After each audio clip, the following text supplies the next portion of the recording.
అంతా కూడా మనకు ఒకే విషయాన్ని తెలియజేస్తూ ఉంది. యూనిటీ గురించి, హత్తుకోవడం గురించి మాట్లాడుతూ ఉంది. దేవుడు సమస్తాన్ని ఎలా యునైట్ చేసుకున్నాడో తెలియజేస్తూ ఉంది. దేవునికి మహిమ కలుగును గాక. ఇందులో 17వ వచనంలో మనోనేత్రాలు వెలిగించబడి మిమ్మల్ని పిలిచిన పిలుపు వల్లైన నిరీక్షణ ఎట్టిదో, అంటే ఎందుకు పిలిచారు, ఎందుకు పిలువబడ్డం, ఆ పిలువబడ్డం యొక్క పిలుపులో ఉన్న నిరీక్షణ ఎట్టిదో తెలుసుకోవాలి. దానికోసం 3 విషయాలు రాస్తున్నాయి అక్కడ.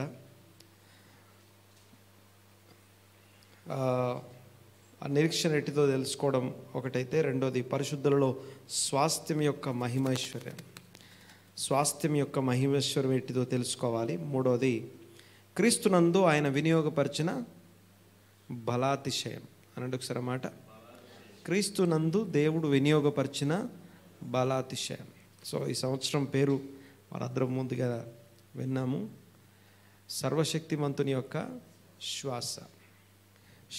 సర్వశక్తివంతుడు అనబడుతున్నటువంటి దేవుని యొక్క శ్వాస గురించినటువంటి ఒక సంగతిని ఈ సమయంలో జ్ఞాపకం చేస్తాను. ఇది ఆల్రెడీ మనం చాలాసార్లు ధ్యానించిన విషయమే, మాట్లాడుకున్న విషయమే.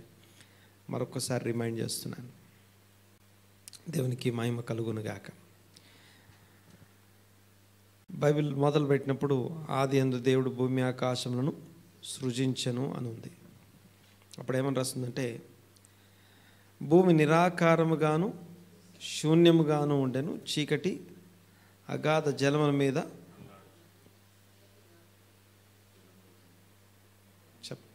ఏం చెప్పాను నేను?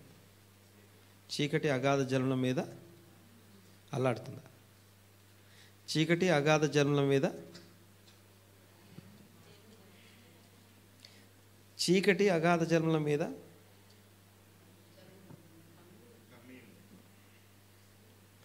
అదేదో మర్చిపోయినట్ట. చీకటి అగాధ జలముల మీద కమ్మి ఉండెను, దేవుని ఆత్మ జలముల పైన అల్లాడుచుండెను. దేవునికి స్తోత్రం కలుగును గాక. సో దేవుని ఆత్మ జలముల పైన అల్లాడుచుండెను అనే ఆ మాట ఆ తర్వాత మనం చూస్తాం. అంటే నిరాకారము, శూన్యము ఇవన్నీ కూడా ఏం చేస్తున్నాయంటే, అంటే నిరాకారము శూన్యముగా ఉన్నప్పుడు దేవుడు ఏం చేసి సృష్టించాడు? సర్వశక్తిమంతుడు అనే మాటని మనము ఎల్ షదాయ్ అంటాం హీబ్రూ భాషలో, లేకపోతే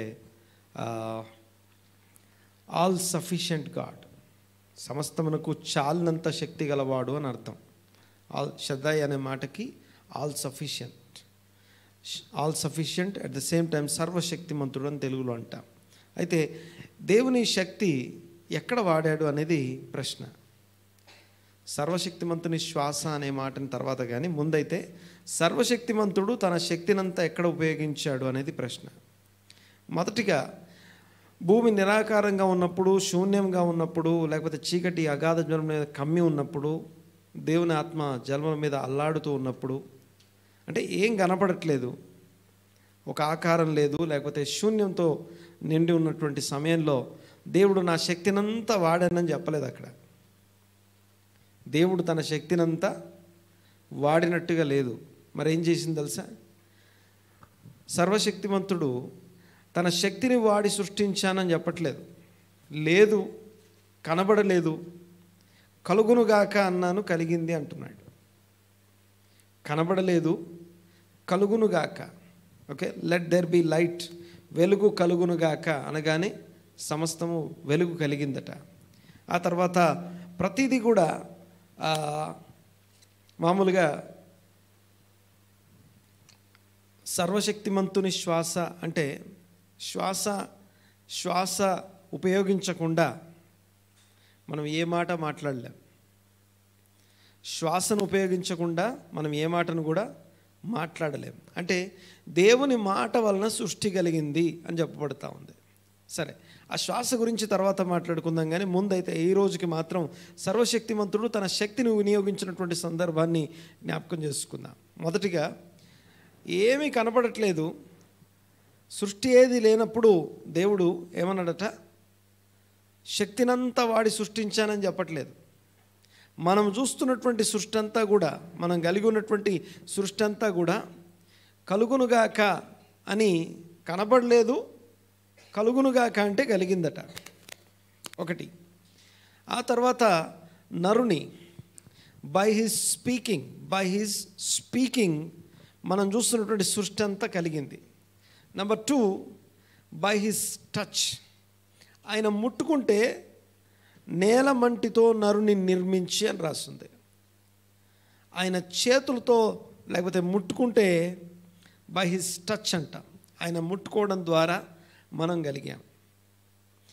తర్వాత ఆ నరుని నేలమంటితో నరుని నిర్మించి వాని నాసికారంధ్రంలో జీవవాయువును, తెలుగులో మనం ఊదగా అంటాం, బట్ ఇంకో భాషలో చెప్పాలంటే విడువగా అని అర్థం.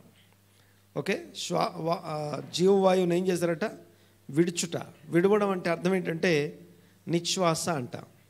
శ్వాసలో 2 భాగాలు ఉంటాయి, ఒకటి ఉచ్ఛ్వాస, 2 నిశ్వాస, అంటే లోపలికి పీల్చుకోవడం, రెండోది బయటికి ఓడిచిపెట్టడం.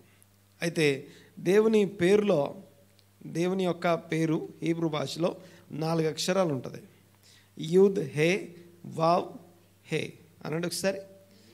యూద్ హే వావ్ హే. సో ఆ పదాన్ని పలకడానికి కూడా ఒక్కసారి గాలి పీల్చుకొని గాలి వదిలితేనే ఆ పదం పలుకుతాం. అక్కడ రాస్తున్నటువంటి యెహోవా అనే పదాన్ని పలకడానికి కూడా, ఓకే, ఆ పదం పలకడానికి కూడా మనము గాలి పీల్చుకొని వదలాలి. అయితే గమనించండి ఒకసారి, ఆ ఉచ్ఛ్వాస నిశ్వాస, దేవుడు నేల మంటితో నరుని నిర్మించి వారి నాసికానందరిలో జీవవాయువును ఊదగా విడువగా నరుడు జీవాత్మ లేకపోతే లివింగ్ సోల్, ప్రాణం కలిగినటువంటి ఒక సోల్గా మారిపోయాడట. లివింగ్ సోల్గా మనం మారిపోయామని రాస్తుంది. బాగా గమనించండి ఒకసారి. అంటే మనం చుట్టూ ఉన్నటువంటి సృష్టి కనబడలేదు, కలుగునుగాక అంటే వచ్చింది. మనము ఆయన ముట్టుకుంటే బై హిస్ స్పీకింగ్ సృష్టి కలిగింది, బై హిస్ టచ్ మనం కలిగాము, బై హిస్ బ్రీత్ తన యొక్క నిశ్వాసను బట్టి మనలో జీవం కలిగింది. నేను నా సర్వశక్తిని వాడుతున్నానని చెప్పలేదు ఎక్కడ కూడా. దేవుడు నా శక్తినంతా వాడాను, వినియోగించానని చెప్పలేదు. కానీ అలాంటి దేవుడు తన శక్తినంతా వాడిన స్థలం ఎక్కడ అంటే, దేవుడు తన శక్తినంతా వినియోగించిన స్థలం ఎక్కడంటే, క్రీస్తును మృతుల్లో నుండి లేపడానికి తన బలాతిశయాన్ని, తన శక్తినంతా ఆల్ హిస్ పవర్, తన యొక్క శక్తినంతా వినియోగించాడు మనం చూస్తాం. మాట్లాడితే అర్థమవుతుంది కదా. మనం సృష్టించడానికి దేవుడు మాట్లాడితే కలిగింది సృష్టి.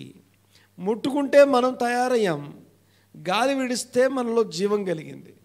కానీ దేవుడు తన సర్వశక్తిమంతుడు అని దేవుడు పేరు, ఒక పేరు ఉందంటే, డాక్టర్ అంటే డాక్టర్ పేరు, ఆ దేవుడు వైద్యుడు అన్నాం అనుకోండి. స్వస్థపరచువాడు అనే పేరు ఎప్పుడు ఉంటుంది అంటే, రోగం ఉన్నప్పుడు, రోగమునకు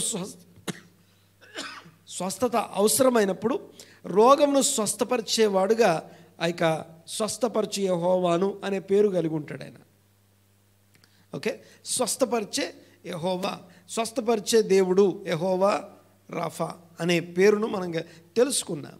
అయితే అలాగే మరి సర్వశక్తిమంతుడు అనే పేరులో దేవుడు ఎప్పుడు ఆ సర్వశక్తిమంతుడు అనే పేరు వినియోగించబడింది అంటే, ఎక్కడో చోట అది వినియోగించబడి ఉండాలి కదా.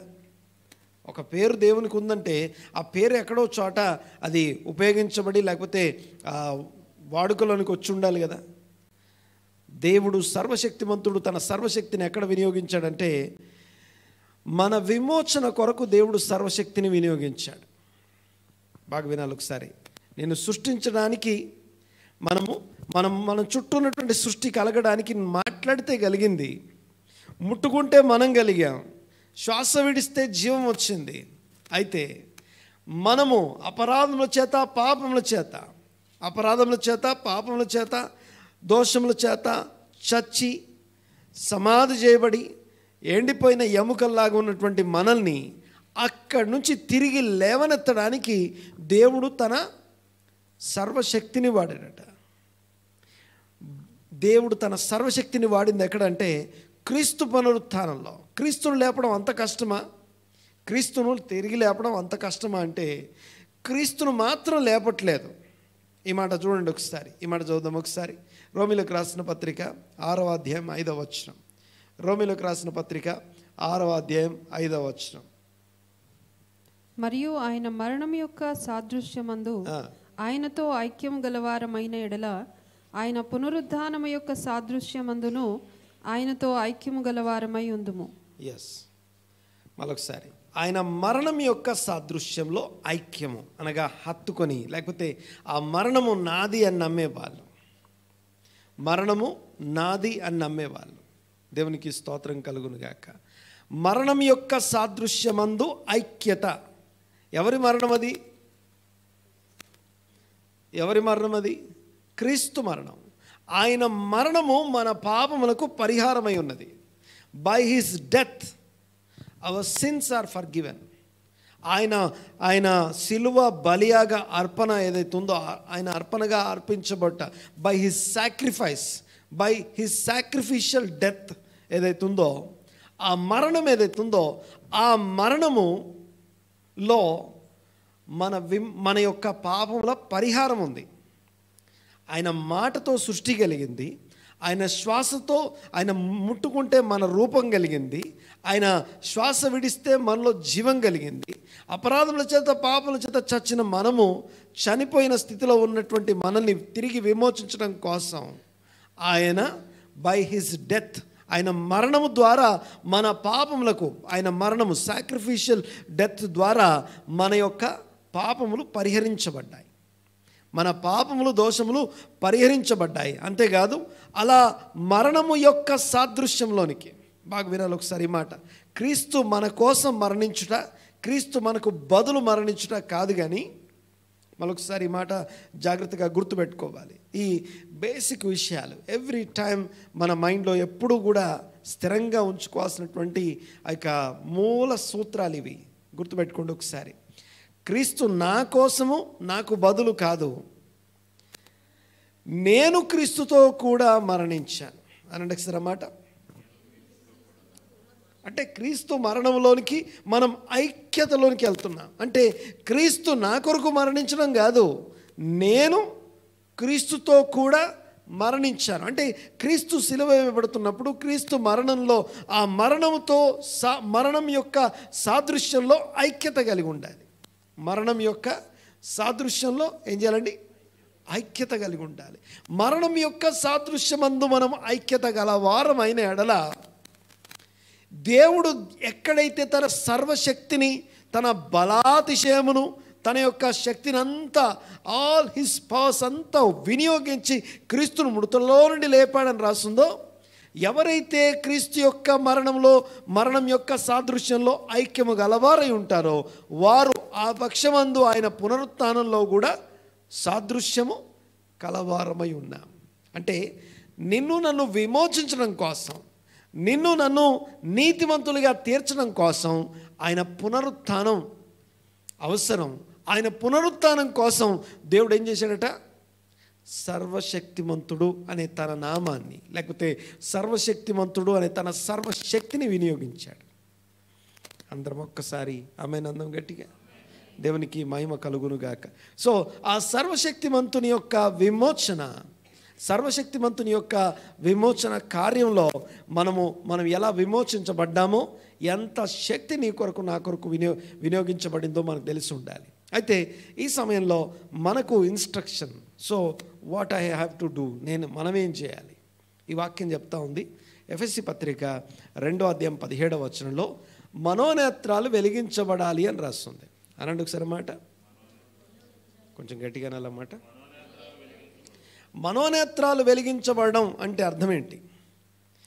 మనోనేత్రాలు వెలిగించబడుట అంటే అర్థం ఏంటి? చాలా జాగ్రత్తగా ఈ మాట గమనించాలి. నీ మనోనేత్రాలు వెలిగించబడుట అంటే అర్థం ఏంటి? బాగా వినాలి. ఆదామవ్వలు పండు తిన్నప్పుడు వాళ్ళ కళ్ళు తెరుచుకున్నాయని రాస్తుంది.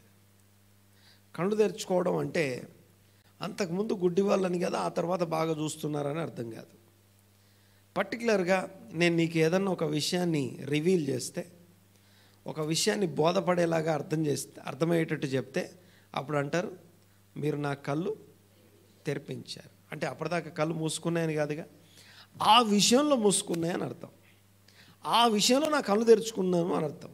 అర్థమైంది కదా నేను మాట్లాడింది. సో అలాగే మనోనేత్రాలు వెలిగించబడటం అంటే పర్టికులర్గా 3 విషయాల్లో మన మనోనేత్రాలు వెలిగించబడాలి. ఎన్ని విషయాల్లో? ఓకే, బాగా వినాలి ఒకసారి మాట. మరొకసారి చెప్తాను. దేవుడు శక్తినంతా వినియోగించింది ఎక్కడ? సర్వశక్తిమంతుడు తన శక్తినంతా వినియోగించింది ఎక్కడ? ద క్రియేటర్ గాడ్, సర్వ సృష్టికర్త, సర్వాధికారి, బ్లెస్డ్ గాడ్ అంటాం. అనగా స్తుతులకు పాత్రుడైనటువంటి దేవుడు, స్తుతులకు అర్హుడైనటువంటి దేవుడు తన యొక్క శక్తినంతా వినియోగించింది ఎక్కడ అంటే మనల్ని విమోచించడంలో. మనల్ని విమోచించి నీతిమంతులుగా తీర్చే ప్రాసెస్లో. ఎలా నీతిమంతులుగా తీర్చబడ్డామంటే క్రీస్తు యేసు మరణమునందు సాదృశ్యం గలవారు ఆయన పునరుత్థానమందు సాదృశ్యం అవడాన్ని బట్టి మనం ఆయనతో కూడా మరణించాం, ఆయనతో కూడా తిరిగి లేపబడ్డాం. ఎస్, నేను ఆయనతో కూడా మరణించాను. ఎలా మరణించాం? దేన్ని సిలువేశాం మనలో? దేన్ని సిలువేశాం మనలో? చెప్పాలి. మనలో నీలో దేన్ని సిలువేశారు? నేను యేసుతో కూడా సిలువేయబడ్డాను అన్నాం కదా, చెప్పాలి. నో, పాపం కాదు. వారి శరీరమును దాని ఇచ్చలతో కూడా సిలువేశాం. సెల్ఫిష్ డిజైర్స్ ఏవైతే ఉన్నాయో, లేకపోతే నేను అనే తత్వం ఏదైతే ఉందో, దేవునికి ఇష్టం లేని దుష్టత్వ సంబంధమైనటువంటి విషయాలు, వాటన్నిటినీ సిలువేశాం. ఆ సిలువ వేయడం ద్వారా మనం ఏం చేస్తామంటే ఆ క్రీస్తు యొక్క సిలువలో, మరణంలో, సాదృశ్యంలో ఐక్యతలోకి వెళ్తున్నాం. ఓకే, ఐక్యతలోకి వెళ్తున్నాం. అలా మరణించిన వారు క్రీస్తుతో కూడా తిరిగి లేపబడుతున్నారు. అలా లేపే విషయంలో దేవుడు తన సర్వశక్తిని వినియోగిస్తున్నాడు. ఆమేన్. దేవునికి స్తోత్రం కలుగును గాక. అయితే ఈ విషయంలో దేవుడు తన బలాతిశయాన్ని అంతా వినియోగించాడు. ఈ విషయంలో మనకి కావాల్సిందంటే ఏంటంటే మనోనేత్రాలు వెలిగించబడాలి. ఏ విషయంలో వెలిగించబడాలి? 3 P'లు చెప్తాను. 3 P's. P number 1. ఓకే, చూడండి ఒకసారి. నంబర్ 1, 17వ వచనం చదువుతున్నాను, చూడండి ఒకసారి. ఎఫెసీ పత్రిక 1వ అధ్యాయం 17వ వచనం. మీ మనోనేత్రములు వెలిగింపబడినందున ఆయన మిమ్మును పిలిచిన పిలుపు వల్లైన నిరీక్షణ ఎట్టిదో. ఆయన మిమ్మును పిలిచిన పిలుపు వల్లైన నిరీక్షణ ఎట్టిదో. The purpose of your life. ఎందుకు పిలువబడ్డాం? ఎందుకు సృష్టించబడ్డాం? ఎందుకు విమోచించబడ్డాము? మనము ఏ విషయంలో మన కళ్ళు తెరవబడాలి అంటే ద పర్పస్ ఆఫ్ లైఫ్. ఆయన నిన్ను పిలిచిన పిలుపు వల్లైన నిరీక్షణ ఎట్టిదో. దీన్ని ఏమంటాం మనం? The purpose of life. Number 1. Number 2, second 1. రెండో చూడండి ఒకసారి. పరిశుద్ధులలో ఆయన స్వాస్థ్యం యొక్క మహిమైశ్వర్యం ఎట్టిదో. పరిశుద్ధులలో ఆయన స్వాస్థ్యం యొక్క మహదైశ్వర్యం అంటే పరిశుద్ధులుగా ఉండుటకు పిలువబడ్డాం అని రాస్తుంది. అనండి ఒకసారి మాట. ఓకే, ఎందుకు పిలువబడ్డావు నువ్వు? నేను క్రీస్తు యేసునందు మరణించి తిరిగి లేచిన ఆ పర్పస్, ఉద్దేశం ఏంటంటే పరిశుద్ధులుగా ఉండడానికి. అయితే పరిశుద్ధుల యొక్క వారికి ఒక స్వాస్థ్యం ఉందట. ఓకే, వారికి ఒక స్వాస్థ్యం ఉందట. ఆ స్వాస్థ్యం యొక్క మహిమైశ్వర్యం ఎట్లాంటిదో తెలిసి ఉండాలట. ఆ విషయంలో కళ్ళు తెలవబడాలి. ఓకే, ఏమి మాట్లాడుకుంటున్నాం మనం? ఎన్ని పీలు? ఫస్ట్ పీ ఏంటి? The purpose of your life, purpose of my life. Number 2, second P ఏంటంటే దీన్ని పొజెషన్స్ అంట. పొజెషన్స్. దేవుడు ఏ పొజెషన్స్ పరిశుద్ధుల కొరకు ఏర్పాటు చేశారో ఆ పొజిషన్స్ యొక్క మహిమైశ్వర్యం ఎట్టిదో తెలియాలి. తెలిసే విషయంలో ఏం కావాలి మనకి? కళ్ళు తెరవబడాలి. నా పొజిషన్స్ ఎలాంటివి? తెలియకపోతే తెలియనట్టుగానే చచ్చిపోతాం, బతికేస్తాం. బతుకుతున్నామని పేరు ఉంటుంది కానీ చచ్చిపోయిన వాళ్ళమే అయి ఉంటాం. కానీ విషయం ఏంటంటే దేవుడు ఒకటి purpose of your life, purpose of my life. Number 2 the positions, నీ కొరకు ఏర్పాటు చేయబడిన పొజిషన్స్ ఎలాంటివి, దాని మహిమైశ్వర్యం ఎలాంటిది. నెంబర్ 3 మూడోది, థర్డ్ వన్ చదవండి ఒకసారి ఏమన్నది అక్కడ. ఆయన క్రీస్తునందు వినియోగపరిచిన బలాతిశయమును బట్టి విశ్వసించు మనయందు ఆయన చూపుచున్న తన శక్తి యొక్క అపరిమితమైన మహాత్యం ఎట్టిదో మీరు తెలుసుకొనవలెను అని. సో మూడో పి ఏంటిదంటే the power of God. The power, A power ఇది? నీలో నాలో వినియోగించే శక్తి, మనలో వినియోగించే శక్తి అది. ఆమేన్. దేవునికి స్తోత్రం కలుగునుగా. జాగ్రత్తగా గమనించండి ఒకసారి. Number 1 first P the purpose of your life, my life, our life. Next second P the positions.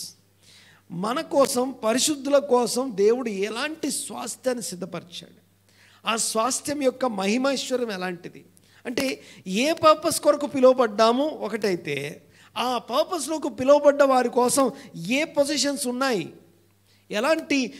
ఎలాంటి శ్రేష్టతలు మనకున్నాయో తెలియదు కాబట్టి మనం దాని జోలికి వెళ్ళాం. తెలిస్తే దాన్ని వెంటాడతాం, చేజ్ చేస్తాం. సో తెలియదు కాబట్టి మనం దాని వెనకాల, ఒక దాని వల్ల మనకి ఏదన్నా ఉపయోగం ఉంది అని తెలిస్తే కదా, అందుకే దాన్ని యాడ్స్ అంటాం, అడ్వర్టైజ్మెంట్స్ అంటాం. దాని గురించి మనకు తెలిస్తే అప్పుడు దాని వెనకాల వెళ్తాం.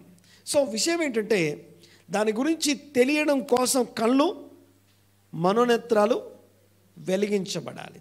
ఒకటి the purpose of your life, number 2 the positions, number 3 మూడోది ద పవర్ ఆఫ్ గాడ్. ఎక్కడ పవర్ ఇది? మనలో వినియోగిస్తున్న శక్తి. క్రీస్తు యేసునందు దేవుడు వినియోగించిన, ఒకసారి చదవండి ఒకసారి మాట, క్రీస్తునందు వినియోగపరిచిన బలాతిశయమును బట్టి విశ్వసించు మనయందు, ఎవరైతే విశ్వసించే వాళ్ళు ఉన్నారో మనయందు ఆయన చూపుచున్న తన శక్తి యొక్క అపరిమితమైన ద అన్లిమిటెడ్ పవర్, లేకపోతే ఆల్ పవర్ అన్నమాట. సర్వశక్తిమంతుని యొక్క సర్వశక్తిని ఎరిగి ఉండాలి అంటున్నాడు. ఓకే, ఈ 3 విషయాల్లో ఏం చేయాలట? మన కళ్ళు తెరవబడాలి. అనండి ఒకసారి మాట, ఈ 3 విషయాలు మన కళ్ళు తెరవబడాలి, మనోనేత్రాలు వెలిగించబడాలి. వెలిగించబడేది ఏ విషయంలో వెలిగించబడాలి? మనం ఎలా వెలిగించబడాలి? ఈ వెలిగించబడి మరొకసారి గమనించండి ఒకసారి. The purpose of life, number 2 the positions, number 3 the power of God. అయితే ఈ మూడిట్లో వెలిగించబడడం గురించి మాట్లాడుతూ ఒకసారి ఆ మాట చూడండి ఒకసారి. ఏమని వస్తుంది అక్కడ? తెలుసుకొనవలనని మన ప్రభు అయిన యేసుక్రీస్తు యొక్క దేవుడైన మహిమ స్వరూపియగు తండ్రి తన్ను తెలుసుకొనుట యందు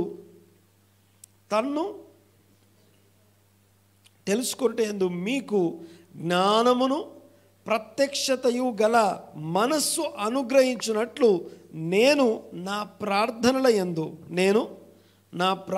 యందు మిమ్మును గూర్చి విజ్ఞాపన చేయుచున్నాను. ఆ ప్రార్థనల్లో అంటే మన కోసం మనం ఇదే ప్రార్థన చేసుకోవడం మంచిది. మనం ప్రార్థన చేసే వాళ్ళ కోసం ఈ ప్రార్థన చేయడం మంచిది. వాళ్ళ మనోనేత్రాలు వెలిగించవయ్యా అని ప్రార్థన చేయాలి. సర్వశక్తిమంతుని యొక్క శ్వాస మనల్ని శక్తిమంతులుగా నిలబెడుతుంది. ఆ శక్తి మనలో వినియోగించబడుతుంది. కానీ ఆ శక్తికి సంబంధించిన ప్రత్యక్షత లేకపోతే ఎంత శక్తి మనలో వినియోగించినా ఏం లేనట్టుగానే ఉంటాం మనం. మనోనేత్రాలు వెలిగించబడుట అనండి ఒకసారి మాట. మీ మనోనేత్రాలు వెలిగించబడి దేవుడు తన్ను తెలుసుకొనుట యందు, ఆ సర్వశక్తిమంతుని శ్వాసను, సర్వశక్తిమంతుని తెలుసుకొనుట యందు ఏం చేయాలట? ప్రత్యక్షత కలిగిన మనస్సు, జ్ఞానము మనకు అనుగ్రహించాలని, లేకపోతే మీకు అనుగ్రహించాలని మీకోసం నేను ప్రార్థన చేస్తున్నాను. సో ఒక అన్యజనుల సంఘమైనటువంటి ఎఫెసీ సంఘం, అక్కడ ఉన్న వాళ్ళందరూ యూదులు కాదు, అక్కడ ఉన్న వాళ్ళందరూ కూడా అన్యజనులై ఉండి దేవుని తట్టు తిరిగారు. ఆ దేవుని తట్టు తిరిగినటువంటి వారిని పిలుస్తూ, వారి గురించి మాట్లాడుతూ, ఇదిగో మీ అందరి కోసం దేవుడు క్రీస్తునందు తన శక్తినంతా వినియోగించాడు.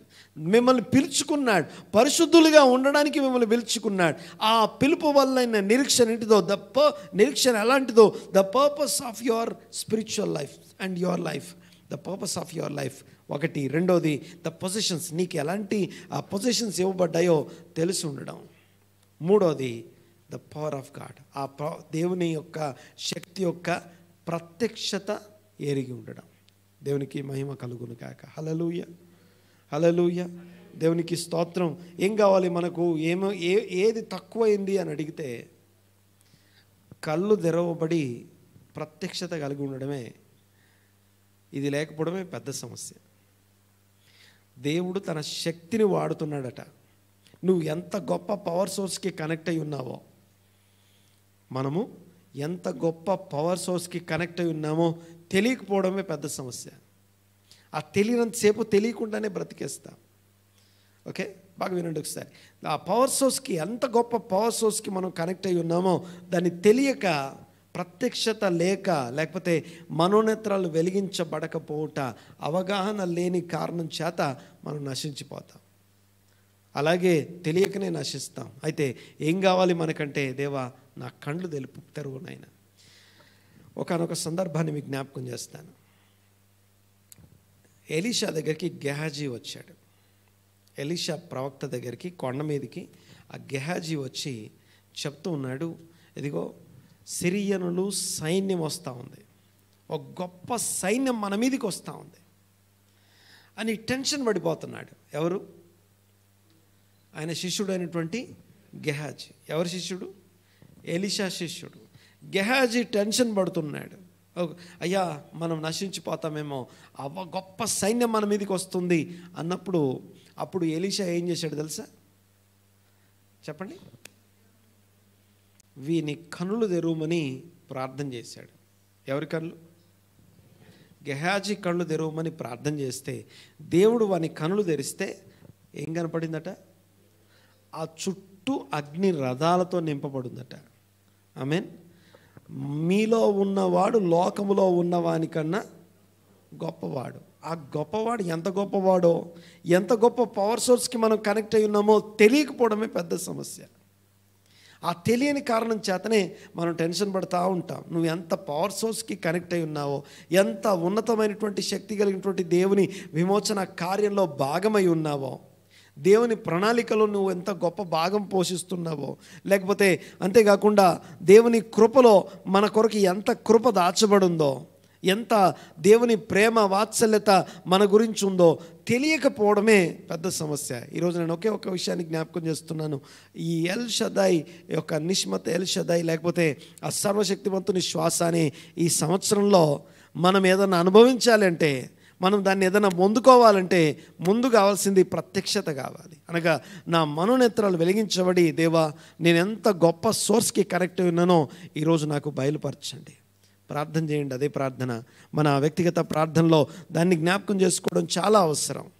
ఇదిగో తల మీద చేయబెట్టుకొని, దేవా నా కళ్ళు తెరవండి ప్రభువా, నా కళ్ళని తెరవండి నాయన, నాకు విజన్ దయచేయండి, ప్రత్యక్షత దయచేయండి, మేము చూచుటకు నా కళ్ళు తెరవమని ప్రార్థన చేసుకోవడం. మన కోసం మనం కానీ, లేకపోతే మన పిల్లల కోసం కానీ, లేకపోతే మన కుటుంబాల కోసం కానీ, మన చుట్టూన్న వారి కోసం కానీ. ఎందుకని ఒకరు దేవుని పిలుపులో జీవించట్లేదు? ఎందుకు దేవుని పిలుపుకు తగినట్టుగా మనం జీవించట్లేదంటే ఆ పిలుపు వల్ల నిరీక్షణ ఎలాంటిదో నాకు తెలుస్తే కదా. ఎందుకు ఒకరిని క్షమించం మనం అంటే, క్షమిస్తే వచ్చే లాభాలు ఏంటో మనకు తెలియదు కదా. ఒక కోతట మామూలుగా ఈ మధ్య కోతులు ఎక్కువైపోయాయి. ఒక కోతి వచ్చి ఒక షాప్లో ఉన్నటువంటి దాని బాటిల్లో చేయబెట్టింది ఓ లడ్డు తీసుకోవడం కోసం. దాన్ని బయటికి తీయడానికి ఎంత ప్రయత్నం చేసినా రావట్లేదు, చెయ్యి రావట్లేదు. అప్పుడు ఏం చేయాలి? అది చెయ్యి వదిలేస్తే, ఆ లోపల ఉన్నదాన్ని వదిలేస్తే బయటకు వస్తుంది. అర్థమవుతుందని మాట్లాడేది. సో నిరీక్షణ ఎంత గొప్పదో నాకు తెలిస్తే నేను ఎక్కడో చిక్కుకుపోను, ఎక్కడో ఇరుక్కుపోము, మనం చక్కగా ప్రయాణం చేస్తాం. హల్లెలూయా. దేవునికి మహిమ కలుగునుగాక. దేవునికి స్తోత్రం. హల్లెలూయా. రైట్, గమనించండి ఒకసారి. మనము మన యొక్క పిలువబడిన పిలుపు యొక్క నిరీక్షణ ఎట్టిదో తెలియకపోవడం వల్ల చిక్కుల్లో ఇరుక్కుంటున్నాం. లేకపోతే ఇబ్బందుల్లో ఉంటున్నాం, లేకపోతే కీడు అనే విచారాన్ని చింతన కలిగి ఉన్నాం. ఏనాటి కీడు అంటే ఏ రోజు చింతకు ఆ రోజు చాలు, రేపటిని గురించి చింతించకు. ఈరోజు చింతపడ్డావు, చాలా కీడు చేసావు. చింతించి విచారించడం వల్ల ఏం చేస్తున్నామట, మనం కీడు చేస్తున్నామట. ఏం చేస్తున్నాం? చింతించి విచారించడం వల్ల ఏం చేస్తున్నాం? కీడు చేస్తున్నాం. ఏనాటి కీడు? రేపటి గురించి ఎందుకు చింతపడతావు? సో ఎందుకు చింతిస్తున్నాము అంటే, నన్ను పిలిచిన పిలుపు వల్ల ఏం కలుగుతుందో నాకు తెలియదు కదా. సో దేవుడు నా కొరకు ఉంచిన ఆ యొక్క మహిమైశ్వర్యం, పొజిషన్స్ యొక్క, స్వాస్థ్యం యొక్క మహిమైశ్వర్యం ఎలాంటిదో తెలియక ఎంత గొప్ప పవర్ సోర్స్కి మనం కనెక్ట్ అయి ఉన్నామో, దేవుడు తన ఆ యొక్క క్రియాశీలకమైనటువంటి శక్తిని ఇంకా మనలో వినియోగిస్తున్నాడు ఆయన. ఇది మనకు తెలియడం కోసం, మీకోసం నేను రోజు ప్రార్థన చేస్తున్నాను అంటాడు ఎఫెసీ సంఘం కోసం. అందరం లేచినబడదాం. ఒకసారి అందరం లేచినబడి ప్రార్థనాపూర్వకంగా ఈరోజు తీర్మానంతో ఈ సంవత్సరపు మొదటి వారాన్ని మనము ఆయన సన్నిధిలో గడుపుదాం. అందరం లేచినబడదాం, ప్రార్థన చేసుకుందాం.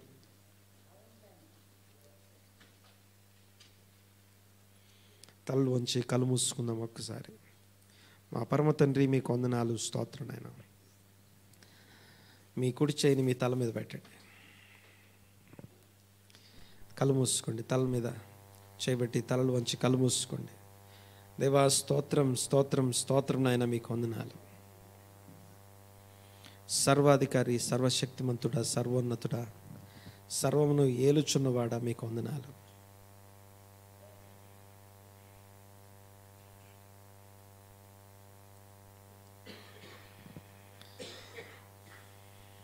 కుడి చేయిని తల మీద పెట్టుకుందాం. దేవా స్తోత్రం, స్తోత్రం, స్తోత్రం నాయన. ఈ సమయంలో నాతో మాట్లాడండి. విన్న మాటలు మా హృదయంలో స్థిరపరచమని ప్రార్థన చేస్తున్నా.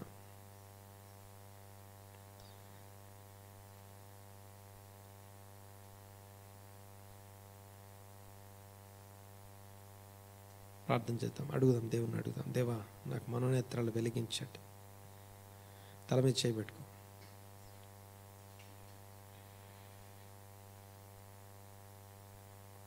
మీ కుడి చేయిని తల మీద పెట్టండి.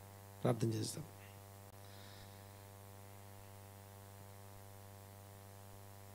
ప్రార్థన చేద్దాం. Yes lord.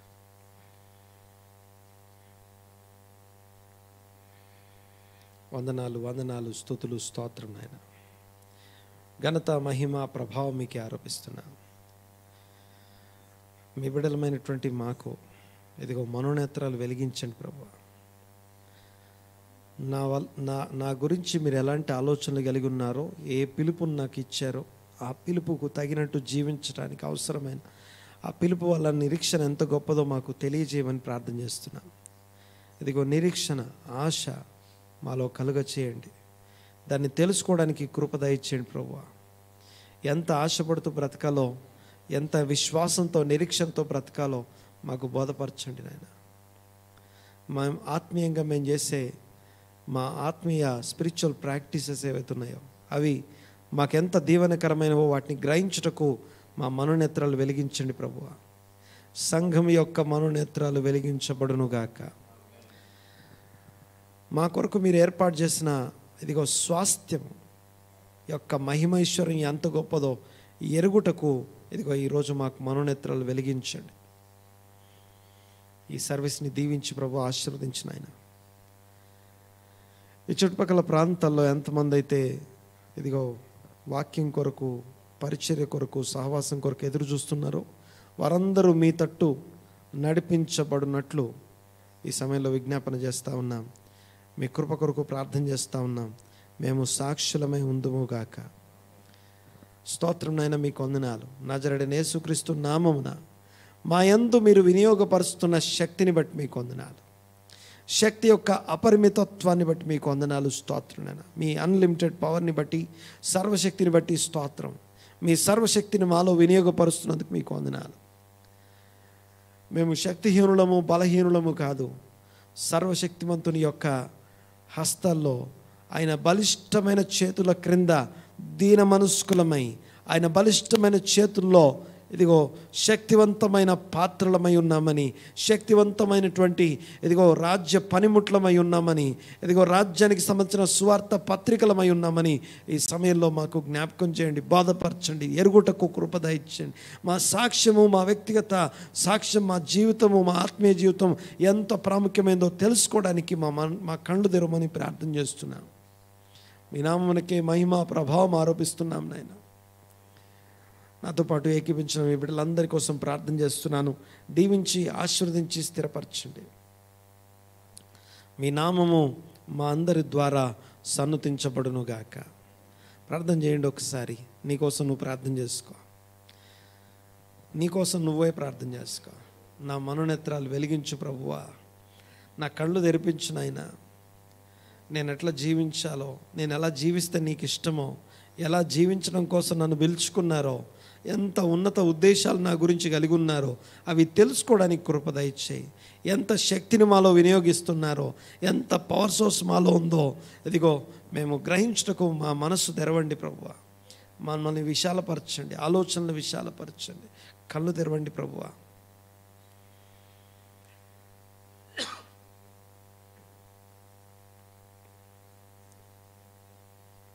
సర్వాధికారి, సర్వశక్తిమంతుడా, సర్వోన్నతుడా, మీకు వందనాలు.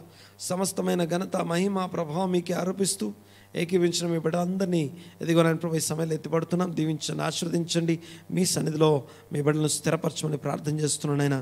ఎదిగో సర్వశక్తిమంతుని యొక్క శ్వాసను సంపూర్తిగా అనుభవించి ప్రతి క్షణం, ప్రతి దినం, ఎదిగో ప్రతి మూమెంట్ ఇదిగో స్తోత్రం చెల్లిస్తున్నా. ఇదిగో గొప్ప సాక్ష్యమై మార్చబడును గాక. ఇదిగో మీ యొక్క సన్నిధిలో నేను ప్రభా మీకు వందనాలు. మీ శక్తి కార్యాలు మా ద్వారా జరిగించబడును గాక. సమస్తమైన అధికారాన్ని, ఆధిపత్యానికి, మీ యొక్క సార్వభౌమత్వానికి మమ్మల్ని మేము అప్పగించుకుంటూ, తగ్గించుకుంటూ, మీ నామాన్ని గొప్ప చేస్తూ నజరేయుడైన యేసుక్రీస్తు నామమున ఈ ప్రార్థన అడిగి వేడుకొంచున్నాం తండ్రి. ఆమేన్, ఆమేన్, ఆమేన్.